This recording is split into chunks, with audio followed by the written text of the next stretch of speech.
다 함께 자리에서 일어나셔서 찬송가 28장 찬송하시면서 7월 12일 성령 강림부 제7주 주일 예배를 시작하겠습니다. 찬송가 28장 찬송하겠습니다.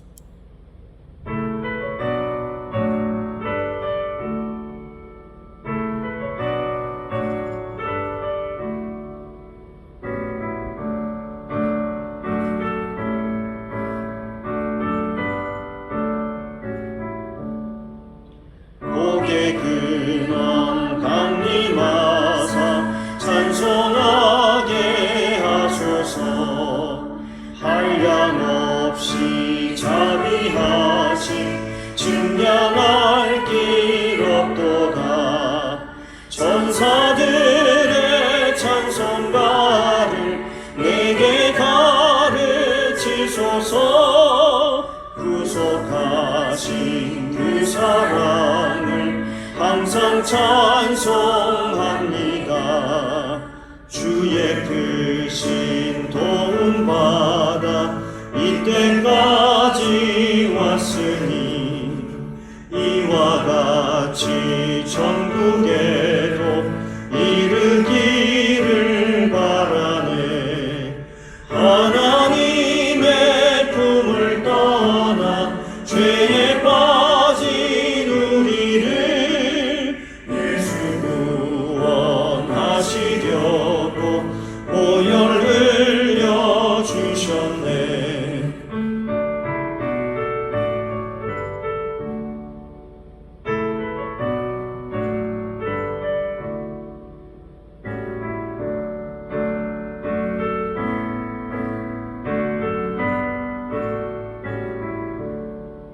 주의 귀한 은혜 받고 인생 빚진 자 되네.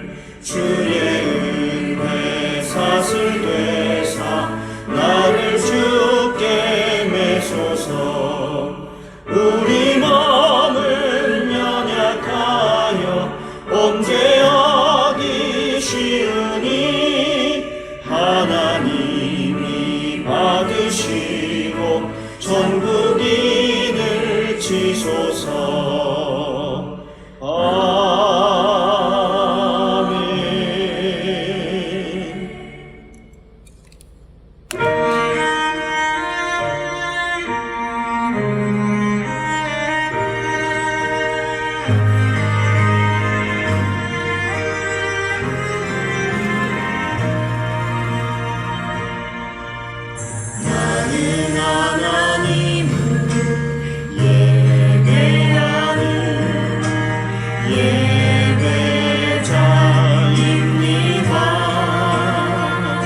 사도신경으로 우리의 신앙을 고백하겠습니다.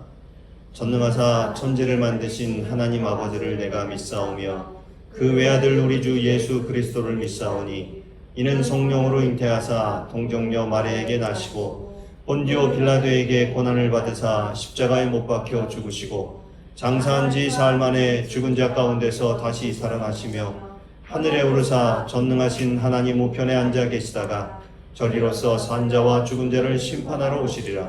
성령을 믿사오며 거룩한 공예와 성도가 서로 교통하는 것과 죄를 사하여 주시는 것과 몸이 다시 사는 것과 영원히 사는 것을 믿사옵나이다. 아멘. 자리에 앉아주시기 바랍니다. 기도하겠습니다. 우리의 피난처시요 힘이 되시며 환난 중에 만날 큰 도움이신 하나님 아버지, 거룩하고 복된 주일을 허락하사 주님의 보좌 앞으로 우리를 불러주시니 감사와 찬양을 올려드립니다. 지난 한 주간 거센 비바람과 삶의 거친 풍파 속에서도 우리를 눈동자처럼 지키시고 인도하사 이 자리에 나와 영과 진리로 예배하게 하시니 참으로 감사합니다. 하늘의 주권자이신 하나님 아버지, 최근 며칠간 이 땅에 쏟아진 게릴라성 집중호우와 장맛비로 인해 수많은 이들이 고통과 슬픔 속에 있습니다. 무너진 토사와 불어난 강물로 생명을 잃거나 실종된 이들의 가족에게 하늘의 깊은 위로를 더하여 주시고 갑작스러운 침수와 파손으로 삶의 터전을 잃어버린 이재민들의 상심한 마음을 어루만져 주시옵소서. 특별히 농경지와 축사가 침수되어 한 해의 피땀 어린 결실이 물에 잠긴 농어민들과 일터의 피해로 망연자실해하는 소상공인들을 기억하여 주옵소서. 더 이상 무리한 피해가 번지지 않도록 주님의 강한 손으로 자연의 기세를 붙잡아 주시고 홍수와 산사태의 위험 구역에 있는 모든 생명을 안전하게 지켜 주옵소서. 수해 복구를 위해 현장에서 땀 흘리는 구호대원들과 공무원들에게 안전과 지혜를 주시며 우리 교회가 고통당하는 이들에게 외면하지 않고 주님의 손과 발이 되어 사랑을 실천하는 구원의 통로가 되게 하여 주옵소서. 사랑의 주님, 오늘도 저마다의 무거운 짐을 지고 이 자리에 나온 성도들이 있습니다. 질병의 고통으로 신음하는 지체들을 치유하여 주시옵소서. 경제적인 어려움과 가정의 문제로 눈물 흘리는 이들에게 하늘의 문을 열어주셔서 위로와 해결의 은혜를 베풀어 주옵소서. 예배 자리에 나올 때마다 거센 빗줄기와 침수를 뚫고 믿음으로 달려온 모든 발걸음 위에 하늘의 귀한 복으로 채워 주옵소서. 이제 전해질 생명의 말씀을 들을 때 우리 영혼이 살아나며 세상이 줄 수 없는 평안을 얻게 하여 주옵소서. 부족한 종을 단위에 세우셨습니다. 세우신 종에게 성령의 능력을 더하사 오직 살아계신 하나님의 말씀만 온전히 선포되게 하시고 듣는 우리 모두가 말씀 위에 굳건히 서는 결단의 시간이 되게 하여 주옵소서. 우리를 모든 환난에서 건지시는 구원자 예수 그리스도의 이름으로 간절히 기도하옵나이다. 아멘.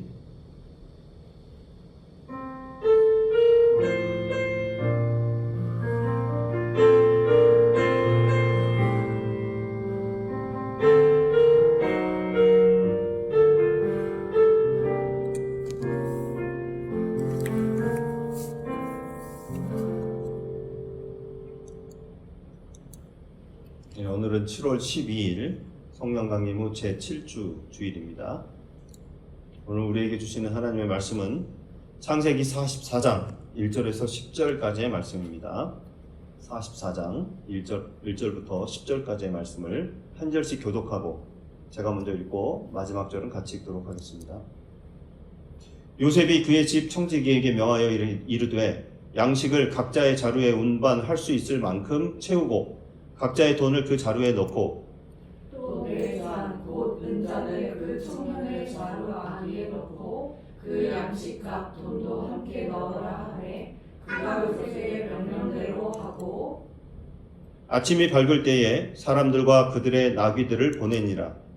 그들이 성읍에서 나가 멀리 가기 전에 요셉이 청지기에게 이르되 일어나 그 사람들의 뒤를 따라가서 그들에게 이르되 너희가 어찌하여 선을 악으로 갚느냐. 이것은 내 주인이 가지고 마시며 늘 점치는 데에 쓰는 것이 아니냐.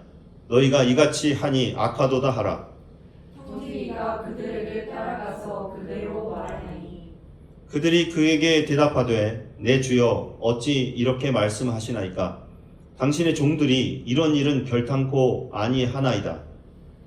우리 자리에 있던 돈도 우리가 가나안 땅에서부터 당신에게로 가져왔거늘 우리가 어찌 당신의 주인의 집에서 은금을 도둑질하리이까.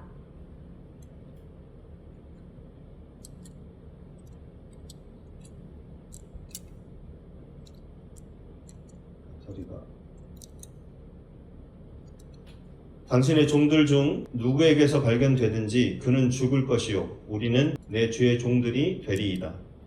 그가 이르되 그러면 너희의 말과 같이 하리라. 그것이 누구에게서든지 발견되면 그는 내게 종이 될 것이요 너희는 죄가 없으리라. 아멘. 자, 오늘은 창세기 강의 48, 48번째 시간으로 창세기 44장을 본문으로 해서 은잔의 비밀, 깨어짐에서 회복으로 라는 제목으로 하나님의 말씀을 증거하겠습니다. 이제 형들이요, 야곱으로부터 베냐민을 받아서 베냐민을 안 보낸다고 굳고 말렸잖아요. 그리고 거부를 했었잖아요. 근데 어쨌든 유다가 나서서 아버지를 설득시켜서 제가 책임지겠습니다. 이렇게 하고서 이제 드디어 베냐민을 데리고 애굽으로 가게 되었습니다. 애굽에 가서 이제 요셉을 애굽의 총리인 요셉을 만나게 되죠. 요셉은 그 형들을 자기 집으로 초대를 합니다. 그래서 자기가 할 수 있는 최고의 연회를 베풀게 되었습니다. 그러면서 이제 자기의 이제 숨겨놓은 반가움이죠. 오랜만에 정말 십몇 년 만에 만난 그러한 형들인데 또 그리고 자기 동생 베냐민도 있잖아요. 그래서 자기의 사랑을 나타내고 싶었던 것 같습니다. 그러면서 한편으로는 요셉이 확인하고 싶은 것이 있었습니다. 그것이 뭐냐면 과연 형들이 바뀌었을까? 그겁니다. 자기를 애굽의 종으로 팔아버렸을 때 그때의 형들의 모습과 지금 이제 시간이 지나서 13년이라는 시간이 지나버린 그런 시점에 그때 이제 형들의 모습이 바뀌었을까? 모습보다는 이제 마음이 바뀌었을까라는 그거를 좀 확인하고 싶었던 요셉입니다. 그래서 요셉은 자기가 이제 자기 자신과 동일시하고 싶은 그러한 대상이 누구냐? 바로 베냐민이었죠. 자기 동생. 야곱은 아마도 요셉과 베냐민을 동일시 똑같이 생각을 했었던 모양입니다. 왜냐하면 라헬의 아들들이니까 자기가 가장 사랑했었던 여인 라헬의 아들들이 바로 요셉과 베냐민이었기 때문에 그래서 요셉을 그렇게 애지중지 사랑했고 또 베냐민도 그렇게 사랑을 했었습니다. 그런데 요셉이 어떻게 됐어요? 죽었는지 살았는지 몰라요. 자기 아들들의 이야기로는 죽었다고 짐승이 이 아이를 해쳐서 이렇게 옷에 피자국을 고치라고 그렇게 염소 피를 붙여다가 그렇게 보여줬잖아요. 그러니까 이제 남은 베냐민에 대해서 그렇게 집착을 할 수밖에 없었던 바로 야곱의 모습이었습니다.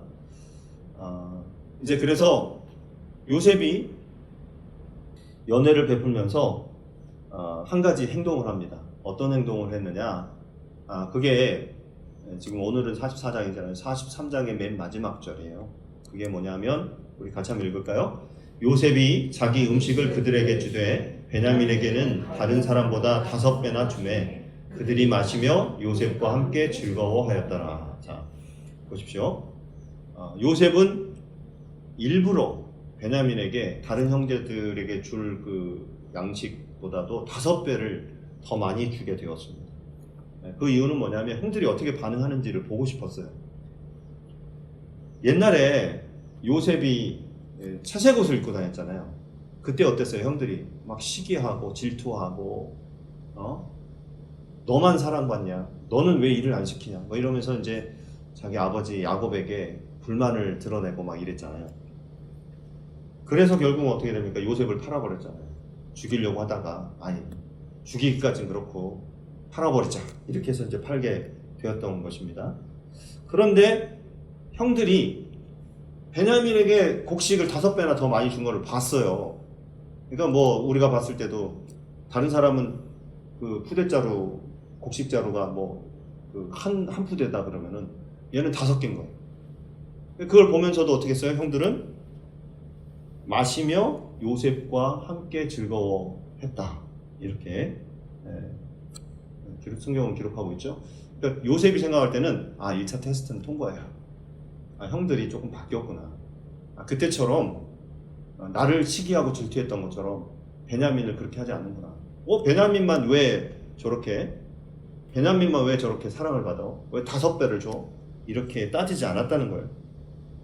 근데 정말 중요한 것은 뭐냐면 뭐 즐겁고 기쁠 때 행복할 때가 아니라 슬퍼할 때, 그리고 또 문제가 찾아오고 위기가 찾아왔을 때 어떻게 행동하느냐, 이게 문제라고. 요셉은 그걸 확인하고 싶었습니다. 왜냐하면 요셉의 목적은 그들을 용서하는 것이 아니었습니다. 최종 목적은 그게 아니었어요. 그들을 이해하고 받아주는 정도가 아니라 사실은 그들을 통해서 하나님께서 어떤 그 계획을, 하나님의 인도하심을, 그리고 하나님이 그에게 보여주셨던 꿈을 어떻게 이루어 가시느냐, 이걸 보고 싶었던 거예요. 결국은 그 이유가 그것입니다. 그래서 지금 요셉의 위치는 애굽의 총리잖아요. 그들은 사실 아무것도 없어요. 곡식을 지금 얻으러 왔잖아요. 그러니까 형들은 전적으로 자기의 도움이 없이는 살 수가 없는 사람들이 돼버린 거예요. 형편없는 사람들이 돼버린 거죠. 이 정도면 충분히 그들을 받아주고도 남는 것입니다. 그런데 요셉이 진짜 원했던 것은 그들에게 곡식을 더 많이 곡식을 주어서 이렇게 가나안 땅으로 보내는 이것보다도, 또 뭐 베냐민에게 곡식을 더 많이 줘서 그들을 테스트하는 이것보다도 더 중요한 거, 그가 꾸었던 꿈이 어떻게 이루어지느냐, 이걸 보고 싶은 거예요. 하나님은 왜 그때 내가 정말 어렸을 때 그때 나에게 이런 꿈을 꾸게 하셔서 지금 애굽까지 와가지고 또 지금 나는 애굽의 총리가 되어 있지 않는가? 과연 하나님이 나에게 보여주셨던, 꾸게 하셨던 그 꿈이 이루어질까? 어떻게 이루어질까? 그게 궁금한 거예요. 사실 이것은 하나님의 계획이었죠. 모든 것이 다 하나님의 계획입니다. 요셉을 통해서 이루어 나갈 그런 하나님의 계획이 지금 형들을 만나게 되고 베냐민을 만나게 되고 나중에는 이제 아버지 야곱을 만나게 됐잖아요.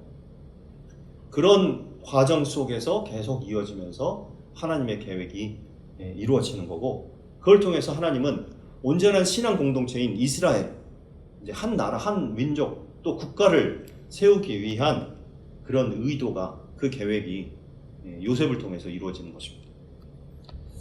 자, 그래서 이제 오늘 본문 44장은 이렇게 시작하죠. 요셉이 그의 집 청지기에게 명하여 이르되 양식을 각자의 자루에 운반할 수 있을 만큼 채우고 각자의 돈을 그 자루에 넣고, 그리고 이제 여기에 또 한 가지 2절에 보면은 또 내 잔 곧 은잔을 그 청년의 자루 아귀에 넣고 그 양식값 돈도 함께 넣으라 하매 그가 요셉의 명령대로 하고, 요셉의 종을 시켜가지고 자기 신하를 시켜가지고 그렇게 시켰어요. 자, 은잔이라고 하면 뭐 우리 요즘은 그래도 금이 제일 귀하지만은 은도 귀하잖아요. 근데 그 당시에 금에 비하면 은으로 만든 제품들은 사실 그렇게 귀중한 건 아니었습니다. 특별한 게 아니었습니다. 그 은잔이 어떤 은잔이었을까요? 5절에 보면 이렇게 나오죠. 이것은 내 주인이 가지고 마시며 늘 점치는 데 쓰는 것이 아니냐. 너희가 이같이 하니 악하도다. 이제 이 말을 전하라고 요셉이 자기 종에게 이야기했었던 그런 내용이죠. 이 은자는 뭐냐면 이렇게 항상 요셉이 자기 손에 들고 다니던 물도 마시고, 그러면서 오늘 본문에 보면 점을 치는데 이제 물을 딱 이렇게 마시면 아마도 이렇게 남은 양을 가지고 오늘 운이 어떻겠구나, 아마 이렇게 점을 쳤다고 성경학자들이 그렇게 해석을 합니다. 그러니까 요셉은 이 잔을 굉장히 귀하게 여겼다, 이렇게 생각할 수 있어요. 다른 사람들은 그 뭐 금도 아니잖아, 다이아몬드도 아니잖아. 근데 그에게 있어서, 요셉에게 있어서는 그 잔이 굉장히 특별한 잔이었다라는 거예요. 그가 항상 들고 있고 항상 마시고 또 쓰고 아끼는 그 잔, 주인에게는 아끼는 가치가 있는 잔이다라고 하는 것을 종을 통해서 그 형들에게 전달하라, 이렇게 이야기를 했죠. 그리고 이 잔을 어디에다 넣느냐, 그 청년의 자루라고 나와 있어요. 청년의 자루에 넣어라. 그 청년은 바로 베냐민이죠. 이 청년이라고 하는 단어, 히브리어 카타라고 하는 단어는 원래 뜻이 이제 막내라는 뜻도 있고요, 또 보잘것없는 이라는 그런 뜻이 있습니다. 그러니까 그 청년이 바로 이제 베냐민인데, 은잔을 베냐민에게 넣어라, 베냐민의 자루에 넣어라라고 하는 말은 뭐냐면, 바로 그 베냐민이라는 청년은 주인 요셉에게, 총리된 요셉에게 있어서는 은잔 같은 사람이다라는 것을 암시하고 있습니다. 베냐민을 은잔에 동일시하고 있는 거예요. 뭘 말하는가 하면 아마 이런 의도가 있는 것 같아요. 너희가 요셉을 팔았지? 그 요셉은 너희 아버지가 항상 손에 들고 아끼고 또 애지중지했었던 은잔 같은 존재였어. 너희들이 봤을 때는 뭐 현애를 받는다, 아니면 특별하게 쟤만 아낀다, 쟤는 일을 지키지 않는다, 그렇게 생각했을지 모르지만 아버지 야곱에게 있어서는 은잔 같은 그런 존재였다라는 것을 이야기를 하는 거예요. 그런데 그 은잔을 훔치는 것, 그 은잔이 없어졌다는 것은 굉장히 중요한 일이죠. 용서할 수 없는 일입니다. 만일에 누구든지 그 은잔이 발견된 사람은 이제 죽음입니다, 사실. 요셉은 그걸 말하고 싶었던 거예요. 너희가 판 요셉은 너희 아버지에게는 정말 소중한 존재였다. 어느 것과도 바꿀 수 없는 그런 특별한 존재였다라는 것을 이야기하고 있어요. 그걸 너희가 훔친 거야. 그렇게 아끼던 존재를 너희가 팔아버린 거야. 그런 의미로 그걸 암시하고 있는 거죠. 그 후에 형들은 은잔이 발견됩니다. 은잔이 발견되었을 때 그들의 행동은 옷을 막 찢으면서 회개를 하죠. 특히 유다는 우리가 내 주께 무엇을 하오리까? 우리가 어떻게 했으면 좋겠습니까? 베냐민을 대신해서 제가 대신 책임지겠습니다 라고 이야기를 합니다. 그러니까 여러분, 이 모습을 통해서 보면 그들은 막 각각 따로따로 배다른 형제죠. 다들 어머니가 달라요. 아버지는 같지만 어머니가 다른 형제들이니까 서로 뭐 화합이 되겠습니까? 특히나 라헬의 아들인 요셉과 베냐민은 특히나 그들에게 있어서는 눈밖에 나 있는 그런 존재들이죠. 그들이 질투하고 시기하고 그리고 아버지로부터 편애를 느끼는 그런 존재들이었어요. 하지만 이제는 이 사건을 통해서 그들은 어떻게 됩니까? 형제애를 느끼게 됩니다. 우리는 같은 형제다. 우리는 가족이다. 공동체성, 가족의 공동체성을 회복하고 있다는 것입니다. 하나님께서는 은잔이라는 도구를 통해서 형들의 죄악을 찾아내시고 그동안에 눌려 있었잖아요. 요셉에 대한 이야기가. 그걸 드러내시는 거죠. 그리고 그들이 진정으로 하나된 믿음의 공동체로 나아가게 하셨던 것입니다. 우리 역시 마찬가지예요. 하나님 앞에서 나의 잘못을 인정하고 회개하며 서로의 연약함을 품어주는 복된 믿음의 공동체로 우리 한무리교회가 그렇게 성장했으면 좋겠습니다. 한 사람 한 사람이 굉장히 소중하고요. 또 한 사람 한 사람의 연약함을 그 사람의 연약함으로 잘못을 그 사람에게 계속 돌리지 말고, 내 연약함 때문에 그랬구나. 나의 잘못도 있구나. 내가 먼저 고쳐져야 되는구나. 이걸 생각하면서 서로의 좀 연약함을 품어주고 하나 될 수 있는 그런 공동체로 우리가 만들어 가야 될 것입니다. 3절 말씀 계속 보겠습니다. 아침이 밝을 때에 사람들과 그들의 나귀들을 보내니라. 여기 보면 이제 그들의 나귀라고 이렇게 나와 있고요. 4절 그들이 성읍에서 나가 멀리 가기 전에 요셉이 청지기에게 이르되 일어나 그 사람들의 뒤를 따라가서 그들에게 이르기를 너희가 어찌하여 선을 악으로 갚느냐. 뒤에서 이제 다 계획을 짰잖아요. 다 계획을 짜고 어떻게 합니까? 이제 요셉이 다 생각하고 있는 것들이 있는데 저 사람들을 당장 쫓아가라. 이렇게 쫓아가서 잠시 중지, 잠시 멈추라고 이렇게 자기 종을 하인을 보내가지고 이렇게 한 거죠. 그리고 이제 그 사람들의 짐을 체크하는 거예요. 여러분 또 여기 이제 5절에 보면은요, 가서 이제 체크를 합니다. 짐을 이제 다 뒤져봐요. 그리고 찾아냅니다. 누구의 짐에서? 베냐민의 짐에서. 그러면서 이제 하는 말이 이거 봐라, 이거 봐라. 이것은 내 주인이 가지고 마시면 늘 점치는 데 쓰는 것이 아니냐. 너희가 이같이 하니 너희가 이걸 훔쳤으니 악한 사람이다.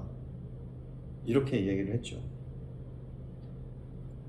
은잔을 찾아서 어떻게 합니까? 청지기가 그들에게 따라가서 그대로 말을 전하고, 그리고 이제 말을 전하니까 황당한 겁니다. 형들의 입장에서는. 아니, 내 주여 어찌 이렇게 말씀하시나이까. 당신의 종들이 이런 일을 결단코 아니하나이다. 우리가 절대로 그런 일을 하지 않았어요. 우리 자루에 있던 돈도 우리가 가나안 땅에서부터 당신에게로 가져왔거늘 우리가 어찌 당신의 주인의 집에서 은금을 도둑질하리이까. 우리가 여기 갖고 왔던 돈도 가나안 땅에서 당신을 요셉에게 주려고 갖고 온 돈 아닙니까? 근데 이제 우리가 다시 그걸 받아갖고 좀 가는 건데, 우리가 돈도 있고 뭐 양식도 풍부한데 왜 훔쳤겠습니까? 이렇게 황당해 하는 거죠. 말도 안 된다는 거예요. 뭐가 아쉬워서 우리가 그걸 훔쳤겠습니까? 라고 지금 이야기를 하고 있어요. 그리고 그들의 말에는 확신이 있고 자신감이 있습니다. 그죠? 당신의 종들 중 누구에게서 발견되든지 그는 죽을 것이요 우리는 내 주의 종들이 되리이다. 찾아보십시오. 뒤져보십시오. 만일에 나오면은 그 사람은 죽을 겁니다. 그리고 우리는 당신의 종이 내 주의 종들이 될 것입니다. 라고 이야기를 했어요. 자, 10절. 그가 이르되 그러면 너희의 말과 같이 하리라. 나 찾아보겠다. 뒤져볼게. 그것이 누구에게서든지 발견되면 그는 내게 종이 될 것이요 너희는 죄가 없으리라. 예. 그들은 사실 발견되면 그 사람은 죽이십시오. 우리는 종이 될게요. 이렇게 이야기했는데, 요셉의 이야기는 발견되는 그 사람은 종이 될 거고 너희들은 죄가 없으니까 풀려날 거야. 이렇게 이야기를 했어요. 사실 이렇게 생각하면은 뭐 믿죠, 건전이지. 뭐 사실 그들이 생각했을 때는 아무에게도 발견되지 않을 거라고 생각했잖아요. 그러니까 우리는 자유롭게 그냥 집으로 갈 수 있어 라고 생각했습니다. 다 뒤져보라고 했던 거예요. 그래서 그들이 각각 자기가 이제 급히 자루를 땅에 내려놓고 각기 자루를 풀게 됩니다. 왜냐하면 결백이 합니까? 그들은 죄가 없다고 생각했으니까. 그래서 다 푼 거죠. 그런데 이제 그가 나이 많은 자에게서부터 시작하여 나이 적은 자에게까지 조사함에 그 잔이 베냐민의 자루에서 발견됐죠. 이게 굉장히 드라마틱하죠. 큰형부터 르우벤부터 시작해가지고 이제 쭉 이렇게 내려오는 거예요. 처음부터 1부터 이제 뭐 12까지, 요셉 제외하면 11까지인데 하나씩 찾아보는데 나와요, 안 나와요? 안 나옵니다. 거봐라. 아무도 없잖아요. 근데 베냐민에게서 그게 발견돼요. 이야, 드라마틱하죠. 요셉은 그 형들에게 암시하고 있습니다. 왜 너희 아버지 야곱이 베냐민을 아끼고 안 보내려고 했는지 아느냐? 왜 요셉을 잃고 그렇게 가슴을 찢으며 옷을 찢으며 그렇게 통곡했는지 아느냐? 너희들에게 있어서는 그 아들들이 요셉과 베냐민이 별거 아닌 것 같지만 아버지에게 있어서는 아버지의 손에 들린 은잔과 같은 거야. 그걸 가르쳐 주는 거예요. 아주 아버지에게 있어서는 소중한 보물이라는 것을 그들에게 가르쳐 주는 것입니다. 베냐민에게 나오니까 할 말이 없어요. 할 말이 없어요. 그런데 이제 베냐민에게서 이제 은잔이 발견됐죠. 표현은 금잔입니다만은 은잔으로 이해하시고. 어쨌든 이게 베냐민의 짐에서 이제 발견이 되었습니다. 그래서 어떻게 됩니까? 그들이 옷을 찢고 각기 짐을 나귀에 싣고 성으로 돌아갑니다. 그들이 했던 행동이 있어요. 이제 발견됐을 때. 첫 번째는 뭐예요? 옷을 찢었다라고 되어 있어요. 옷을 찢는다라고 하는 표현은 뭐냐면 마음의 슬픔, 죄에 대한 회개를 표현하는 그런 모습입니다. 옷을 찢는다라고 하는 결국은 자기 생명을 찢는 거예요. 옷을 찢을 때는 어떻게 찢었냐 하면 자기 살이 드러나게 찢었다고 합니다. 그래서 그거를 7일 동안 입고 다녔대요. 7일 동안 입고 이제 난 다음에 7일 이후에는 뭐 바느질하는 거 있죠. 기우는 거를 이제 허용할 수 있었는데 그냥 완전히 기운 게 아니라 옷을 완전히 이렇게 다 봉합한 게 아니라 살이 드러날 정도로 얼기설기 그냥 이렇게 대충 그렇게 기울 수가 있었대요. 그러면서 그 옷을 살짝 기우고 난 다음에 30일간 그 옷을 계속 입고 다녔대요. 여자들은 또 뭐 좀 표현하기가 좀 그렇습니다만 자기 속옷을 찢었다고 합니다. 여자들은. 근데 신기하게 성경 이제 학자들에 의하면 뭐냐면 속옷을 겉옷 위에 입었대요. 좀 말이 안 되잖아요. 속옷을 찢어가지고 겉옷 위에 입고 다녔다고. 어쨌든 그걸 통해서 자신의 삶이 그 죄 앞에서 온전히 찢어졌다. 나는 이렇게 슬픔을 표현한다라고 하는 것을 보여줬다고 합니다. 그게 옷을 찢는 거예요. 이렇게 옷을 찢었다라고 하는 표현이 무엇을 말해주고 있습니까? 뭐가 생각나나요? 요셉을 팔아버리고 나서 옷을 찢어가지고 거기에다가 피를 묻히잖아요. 자, 아버지한테 이걸 갖다 줘요. 이 옷이 누구 옷인지 모르지만 피가 묻어 있습니다. 짐승이 와서 해에서 죽은 것 같습니다. 이렇게 얘기합니다. 아버지가 봤을 때는 아버지가 입혀준 그 채색 옷이잖아요. 아버지가 봤을 때는 내 아들이 죽었구나 이렇게 생각했던 거예요. 그 슬픔, 아버지가 경험했었던 그 슬픔을 지금 누가 겪고 있다는 거예요? 형들이 겪고 있다는 거예요. 그 아픔과 슬픔을 형들이 겪으면서 뭐라고 생각합니까? 아버지가 이런 아픔이셨구나. 이렇게 아파하셨겠구나. 요셉이 죽었을 때, 요셉을 팔아버리고 그렇게 우리가 이야기했을 때. 그래서 형들은 아버지의 마음을 그때 알게 된 것입니다. 그러면서 그들은 이제 더 이상 베냐민의 형이 아니라 베냐민의 아버지의 마음을 느끼면서 옷을 찢는 거예요. 베냐민을 잃어버렸다라고 하는 그러한 아픔과 슬픔이 이제 아버지의 그 아픔과 슬픔으로 그들에게 다가온 거예요. 이제 베냐민이 이제 죽겠구나. 이제 그러면 우리 아버지도 죽겠구나. 그럼 우리도 이제 다 죽었네. 라고 하는 거를 느끼면서 가족의 공동체의 마음이 회복되었다라고 하는 거죠. 그때는, 그 전까지는 어떻게 했어요? 자기 그냥 각자 행동을 했죠.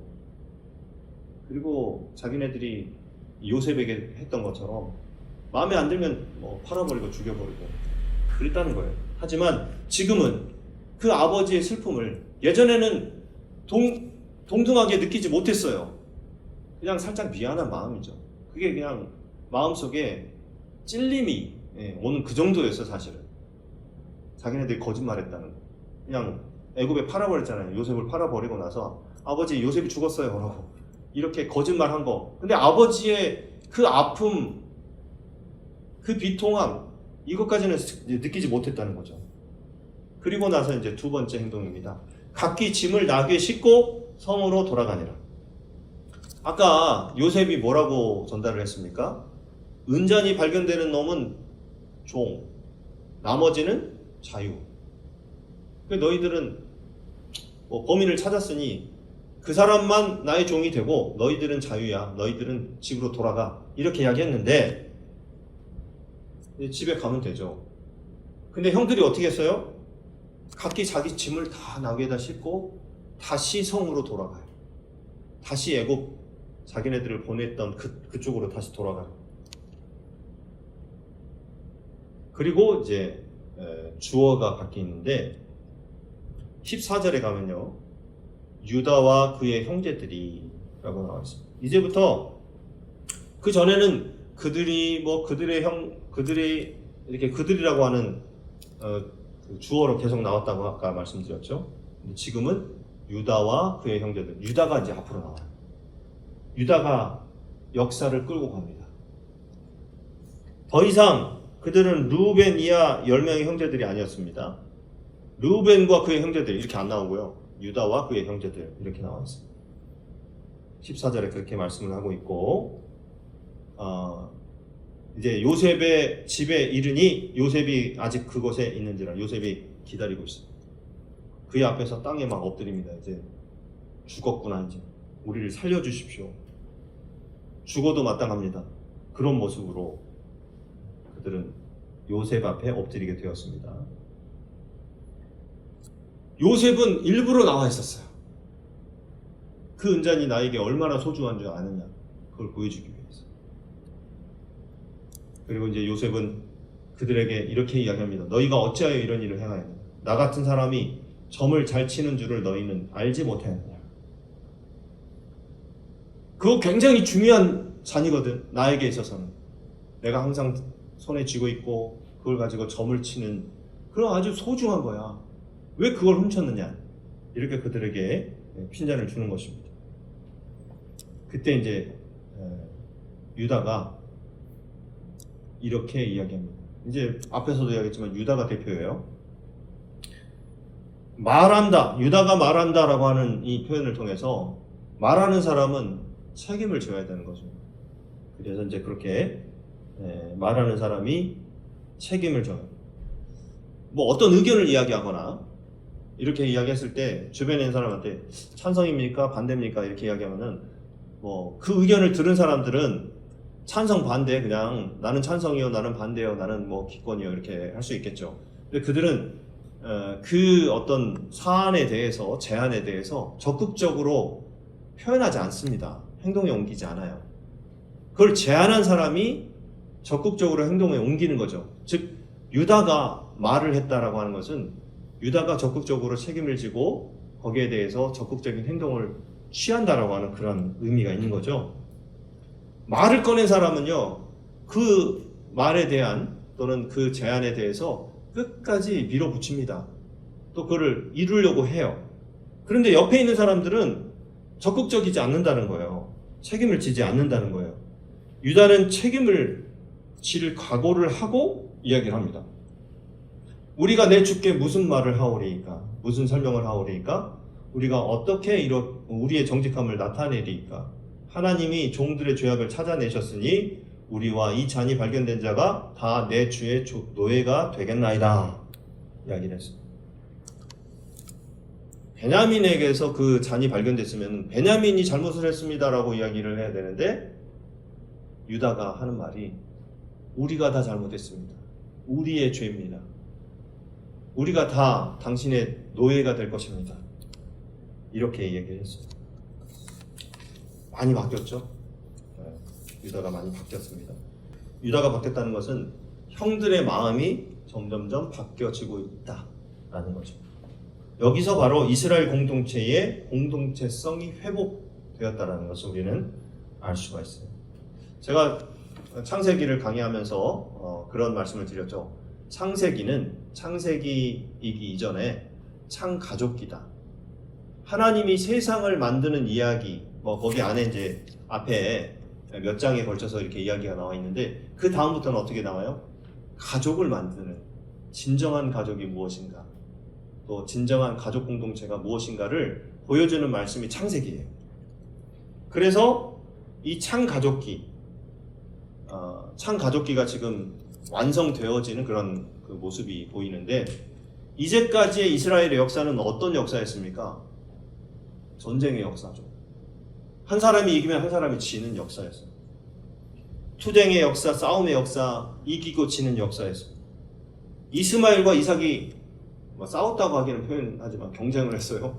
그런데 이스마엘이 떨어지고 이삭이 올라갔죠. 또 에서와 야곱 두 사람이 경쟁을 했는데 야곱이 올라갔죠. 그런 역사였습니다. 그런데 야곱의 12아들들은 요셉이 애굽에 팔리고 그래서 생사를 알 수 없는 그 위기를 겪으면서도 다시 한번 하나님 안에서 그들이 화합하고 하나가 되는 모습을 보여주고 있다라는 거예요. 유다를 통해서. 이게 바로 참 가족의 완성이죠. 우리는 성경을 볼 때 요셉이 애굽의 총리가 되는 걸로 그냥 끝 이렇게 생각을 합니다. 그런데 하나님의 관심은 그게 아니에요. 하나님의 관심은요, 오히려 요셉이 총리가 된 후, 그 이후에 관심을 갖고 계십니다. 여러 가지 복잡한 사건들을 통해서 하나님은 야곱의 아들들이 진정으로 하나가 되고 진정으로 서로를 사랑하게 되고 믿음의 공동체가 되는 그런 공동체로 만들어가는 그 계획을 갖고 계셨던 거예요. 그리고 유다를 통해서 하나님은 완성하고 계시는 것입니다. 그들은 그래서 12지파가 함께 하나님을 예배하고 하나님을 따라가는 그런 복된 하나님의 공동체가 되어가는 것입니다. 그런데 어쨌든 이 퍼즐의 완성을 유다가 했다. 유다가 그걸 마지막으로 이렇게 채웠다라고 하는 그런 얘기입니다. 자, 여러분, 오늘 본문의 가장 중요한 말은 유다가 어떻게 했다, 우리가 어떻게 해야 된다, 이게 아니라 하나님이 종들의 죄악을 찾아냈다라는 것이 중요합니다. 너희가 언잔을 찾은 게 아니에요. 너희가 즉 그 요셉을 통해서 종들이 그 요셉의 하인들이 찾은 게 아니라 하나님께서 우리의 죄악을 찾으셨다라고 하는 거예요. 하나님은 숨겨져 있는 모든 죄악을 다 찾아내십니다. 숨기고 싶어도 내가 잘 몰랐는데 그 모르는 죄악까지도 하나님은 다 찾아내신다는 거예요. 창세기 44장의 스토리는 은잔을 찾고 은잔을 발견하는 그런 스토리 같지만 사실은 하나님이 우리의 죄악을 발견하시는 그런 스토리라는 거예요. 하나님이 어떻게든 우리를 회복시키시기 위해서 우리의 죄악을 찾아내시고 우리의 부끄러운 과거를 드러내시면서 우리에게 깨닫게 하시는 거예요. 그 요셉의 형들에게 깨닫게 하셨던 거죠. 아, 우리가 아버지가 가장 아끼고 사랑하는 그 은자인 요셉을 팔아버렸구나. 요셉이 죽었다고 생각한 그 아버지의 슬픔이 바로 이런 거였구나. 우리 베냐민도 이제 막내 동생 베냐민도 그렇게 돼서는 안 되겠다. 그런 마음을 깨닫게 하셨다라는 거예요. 하나님이 그들의 죄를 찾아냈기 때문입니다. 여기서 중요한 단어들을 이제 연결해 보겠는데 16절에 보면 찾아내셨다라는 단어가 줄그었죠. 9절에 보면 발견되든지 라는 단어 쭉 보십시오. 10절 발견되면 12절 발견된지라 이렇게 나와 있어요. 하나님은 우리에게서 죄악을 찾아내시고 끝까지 우리의 연약함 가운데서 우리를 찾아내시는 거예요. 우리가 숨는다 할지라도 죄악을 숨기려고 한다 할지라도 결국 하나님은 우리 가운데 숨어있는 모든 것을 다 찾아내시는데 그것이 그 중에 하나가 또 뭐냐면 숨어있는 사랑을 끄집어냅니다. 하나 되는 마음도 찾아내시고 그래서 하나님의 사람으로 온전케 만들어 가신다는 거예요. 오늘 하나님께서 이 말씀을 해주시는 이유가 뭘까요? 과연 우리가 하나님 앞에서 발견돼야 될 모습은 무엇일까 생각해 보라는 것입니다. 우리가 팔아버리면 아무도 모를 거야. 형들은 완전 범죄를 꿈꿨습니다. 그러나 하나님은 그 요셉의 애굽으로 팔려지는 그런 위기를 통해서 그 아버지의 눈물을 통해서 그 형들을 그 형들이 그 아픔을 느끼게 하셨다는 거예요. 아, 이런 아픔이었겠구나. 아, 내 동생이 이런 모습으로 애굽에 팔렸겠구나까지 아버지가 그렇게 슬퍼하고 또 베냐민은 그렇게 되면 안 되겠다라고 하는 것을 이렇게 요셉과 동일시하면서 베냐민과 동일시하면서 다시 한번 아버지의 눈물을 떠올리게 되었다라는 것입니다. 이제 말씀을 맺겠습니다. 여러분, 우리 한무리 가족 공동체도 마찬가지입니다. 우리가 우리 한 사람 한 사람의 연약함을 회개하고 다른 사람의 연약함을 그걸 뭐 지적하고 당신 때문에 이런 일이 일어났잖아 라고 이렇게 그 사람에게 책임을 씌우는 것보다도 우리 모두에게 있는 연약함을 발견하고 우리가 연약하기 때문에 이렇구나. 하나님은 우리의 연약함을 이렇게 찾아내시고 그리고 우리를 다시 한번 새롭게 하시기 위해서 이런 연약함을 드러내시는구나. 이걸 우리가 깨달았으면 좋겠다라는 거예요. 그래서 우리 한무리 교회가 가족 공동체가 되기 위해서 우리가 다시 한번 노력하고 그리고 하나님의 은혜를 구하고 은혜 받는 공동체로 온전히 설 수 있도록 저와 여러분들이 함께 노력하고 함께 세워가는 그런 우리 한무리 교회가 되기를 바랍니다. 그래서 우리가 믿음으로 바로 서서 하나님의 말씀으로 바로 서서 하나님의 뜻 안에서 온전히 살아가는 저와 여러분들이 되시길 바라고 지난 한 주간에 우리가 참 장맛비 집중호우 때문에 참 힘들었잖아요. 저희는 잘 몰랐습니다만은 무심천이 막 범람할 위기를 몇 군데 이렇게 있었다고 하면서 재난 문자도 막 오고 그랬잖아요. 저희 교회에도 지하실이 막 침수가 돼가지고 밖에 포장을 덮어놨는데 그래도 막 물이 안 빠져가지고 몇 시간을 제가 좀 막 거기서 전쟁을 치렀습니다. 저도. 지금은 다행히 이제 물이 다 빠져가지고 괜찮은데 아무튼 이렇게 여러 가지 어려움 속에서도 우리가 더 교회를 위해서 기도하고 또 우리 성도들을 위해서 기도하고 더욱더 하나 되는 그런 공동체로 세워가기 위해서 우리가 함께 노력하고 함께 만들어가는 우리 모두가 되길 바라고 또 이번 주에는 뭐 해변에서 쨍쨍 막 무더위가 막 찾아올 거라고 하는데 또 장마가 내리는 그런 지역도 있어요. 그러다 보니까 그런 비 피해 없도록 여러분들이 함께 기도하면서 우리 7월달 장마와 무더위 이 안에서 건강하게 잘 보낼 수 있기를 주님의 이름으로 간절히 축원합니다. 자, 우리 기도하도록 하겠습니다. 우리 기도문 같이 읽겠습니다. 시작. 하나님, 우리 한무리 교회가 한 가족이 되어 하나님의 은혜를 구하고 은혜를 받는 공동체로 온전히 서게 하여 주시옵소서. 그리고 그러기 위해서 내가 먼저 하나님의 말씀을 받아 그 말씀을 따라 걸어가는 말씀의 사람이 되게 해 주시옵소서. 우리 모두가 믿음으로 바로 서게 하시고 하나님이 찾으시고 발견하시는 끝까지 추적하여 찾아내시고 건지시고 품어 안으시는 하나님의 사람들로 온전히 살아가게 하여 주시옵소서. 자, 우리 결단의 찬양은 아버지 사랑 내가 노래해 그 사랑 함께 찬양하고 결단의 기도를 드리도록 하겠습니다.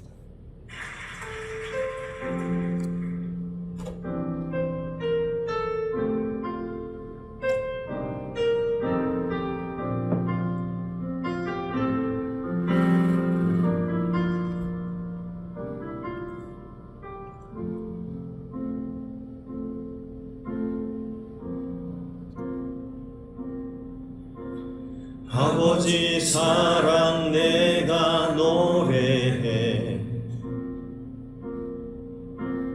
아버지 은혜 내가 노래해 그 사랑 변함없으신 거짓 없으신 성실하신 그 사랑 상한 갈대 꺾지 않으시는 꺼져가는 등불 끄지 않는 그 사랑 변함없으신 거짓 없으신 성실하신 그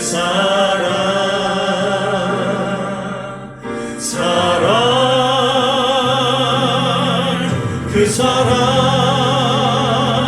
날 위해 죽으신 날 위해 다시 사신 예수 그리스도 다시 오실 그 사랑 죽음도 생명도 천사도 하늘의 어떤 권세도 끊을 수 없는 영원한 그 사랑 예수. 아버지 그 사랑을 다시 한번 찬양하길 원합니다. 아버지 사랑 내가 노래해 아버지 은혜 내가 노래해 그 사랑 변함없으신 거짓 없으신 성실하신 그 사랑 상한 갈대 꺾지 않으시는 꺼져가는 등불 끄지 않는 그 사랑 변함없으신 거짓 없으신 성실하신 그 사랑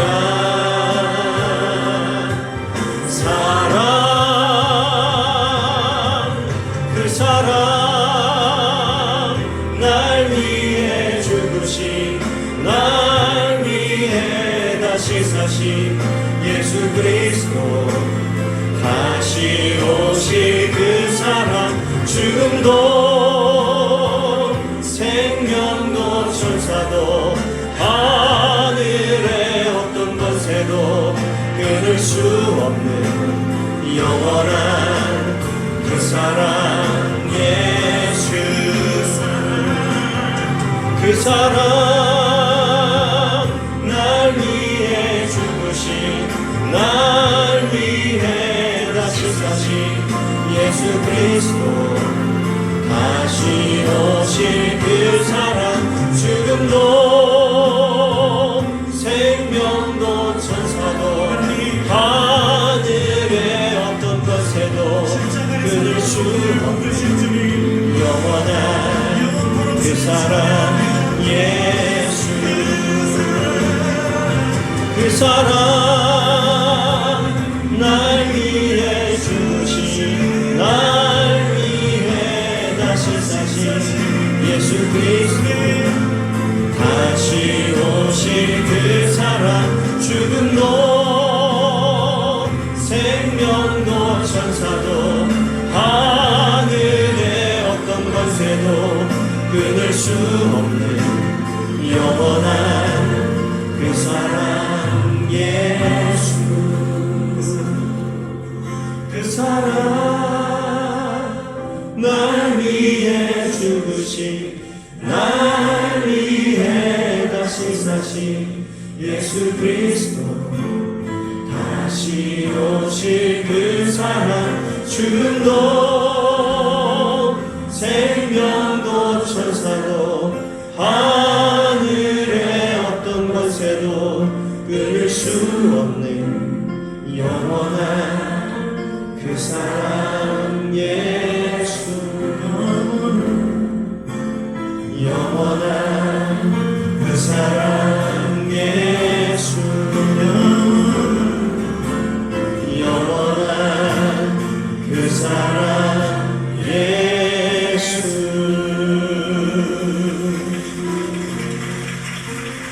자, 오늘 말씀을 생각하면서 우리 함께 결단의 기도를 드리도록 하겠습니다. 기도하겠습니다. 아버지 하나님, 우리에게 하나님께서 오늘 말씀을 통해서 깨닫게 하신 것을 우리 마음속에 새기기를 원합니다. 하나님, 요셉을 통해서 그 형들의 마음을 다시금 하나로 묶고 계시는 하나님, 정말 아파야 할 때 아파할 줄 알고 옷을 찢어야 할 때 찢을 줄 알고 돌아가야 할 때 돌아갈 줄 알며 하나님 우리의 죄악을 찾아내셨노라고 고백하며 살아가는 하나님의 사람들로 회복시켜 주시길 원합니다. 적당히 죄를 숨기고 적당히 하나님은 모르시겠지, 아무도 모르겠지라고 생각하며 살아가고 있지 않습니다.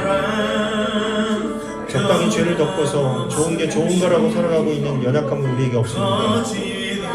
우리에게서 그 은전을 발견하시고 우리에게서 잘못을 찾아내시는 그 하나님 앞에서 우리 모두가 겸손히 우리의 죄를 인정하며 연약함을 인정하며 그 연약함을 서로 북돋아주며 함께 하나가 되어 하나님 앞에, 하나님 말씀 앞에 살아가는 그 말씀 앞에 더 나아가 서는 믿음의 공동체로 회복되는 이 시간 되게 하여 주시옵소서. 우리 한무리교회가 하나님 앞에서 하나님의 공동체로 바로 설 수 있도록 은혜 내려 주시옵소서.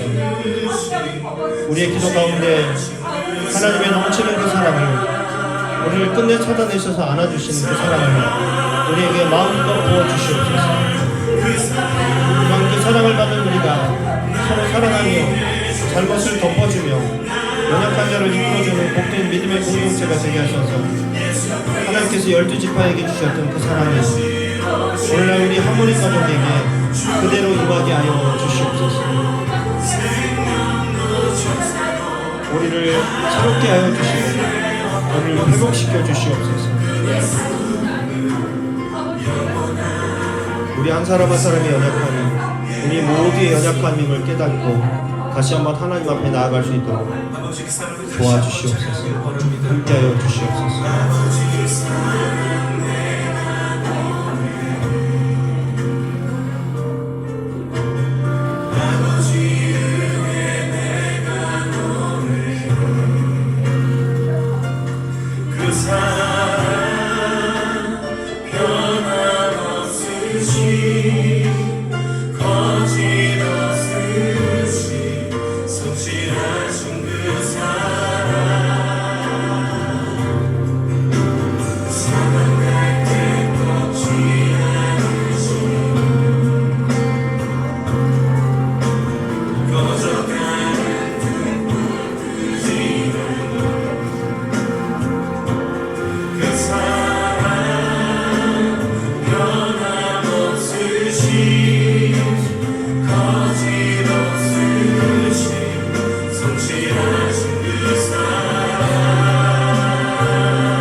예수님의 이름으로 기도하옵나이다. 아멘.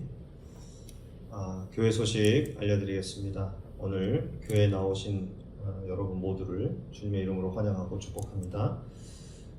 우리 2026년 이제 7월 달도 지금 둘째 주에 접어들었죠. 우리 교회가 더욱더 영적 부흥 이룰 수 있도록 기도해 주시기 바랍니다. 또 우리 자녀들을 위해서 계속해서 기도해 주시기 바랍니다. 이제 여러 가지 하반기에 계획하고 준비하는 것들이 우리 자녀들에게도 있고요.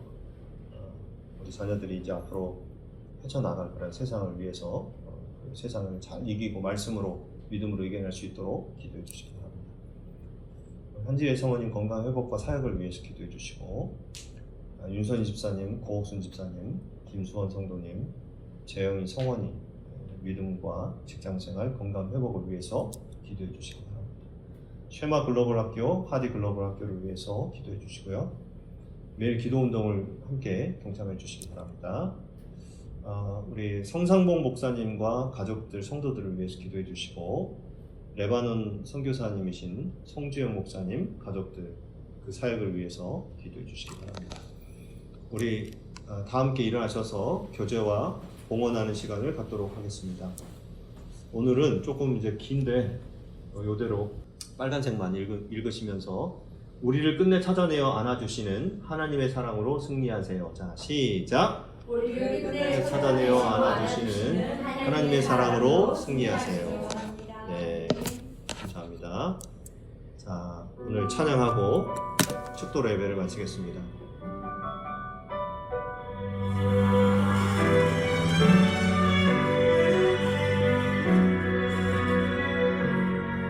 너의 가는 길에 주의 평강이 있으리. 평강의 왕 함께 가시니 너의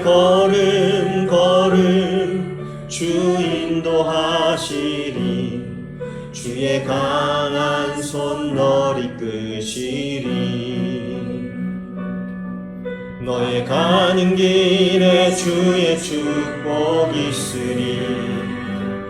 영광의 왕 함께 가시니 내가 밟는 모든 땅 주님 다스리니 너는 주의 길 예비케 되리.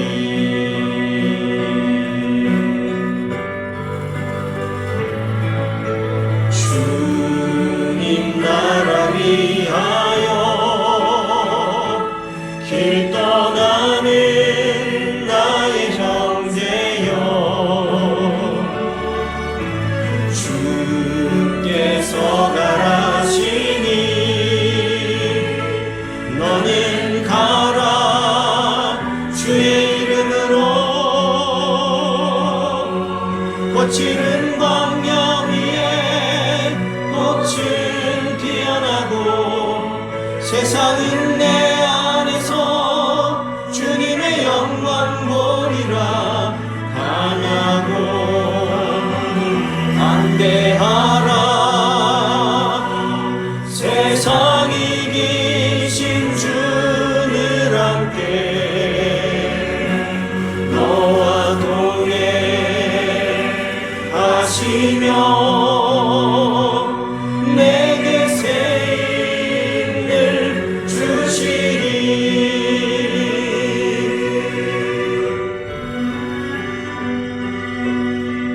주님 나라 위하여 길 떠나는 나의 형제여, 주님 나라 위하여 길 떠나는 나의 형제여, 주께서 가라시니 너는 가라. 주의 이름으로 거칠은 광야 위에 꽃은 피어나고 세상은 내 안에서 주님의 영광 보리라. 강하고 담대하라. 세상 이기신 주를 함께 너와 동행하시며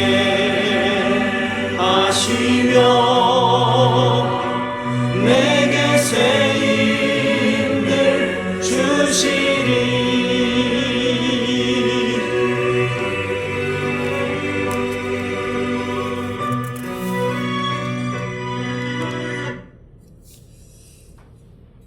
봉헌 기도하고 축도로 예배를 마치겠습니다. 하나님 앞에 우리의 마음과 정성을 다하여 우리의 생명까지 담아서 예물을 드립니다. 하나님 기쁘게 받아 주시옵소서. 이 물질이 영혼구원을 위해 사용될 뿐 아니라 우리의 생명을 다하는 그날까지 이 땅에서 하나님이 맡겨주신 사명을 다하여 하나님의 마음에 꼭 드는 사람들이 다 될 수 있도록 우리를 사용하여 주시옵소서. 이제는 우리 구주 예수 그리스도의 크신 은혜와 하나님 아버지의 극진하신 사랑하심과 성령님의 감화감동 역사 충만 내주하심이 적당히 죄를 숨기고 덮어두던 연약함을 버리고 우리에게서 은잔을 찾아내시는 하나님 앞에 겸손히 죄를 인정하며 아파할 때 함께 아파하고 옷을 찢으며 하나님의 말씀 앞에 온전히 나아가기로 믿음으로 결단하며 헌신하는 하나님의 백성들 머리머리 위에와 우리를 끝내 찾아내어 안아주시는 하나님의 넘치는 사랑을 받아 서로의 연약함을 북돋아주고 잘못을 덮어주며 하나됨을 이루어갈 우리 한무리 가족들의 가정과 자녀와 생업 위에 주님께서 핏값으로 사신 그리스도의 몸된 교회 위에와 지금도 자신의 생명을 다해 주님의 복음을 증거하고 있는 선교사들 위해 이제로부터 영원토록 함께 하옵시기를 간절히 축원하옵나이다. 아멘. 내가 서로 싸움을 싸우고 나의 달려갈 길을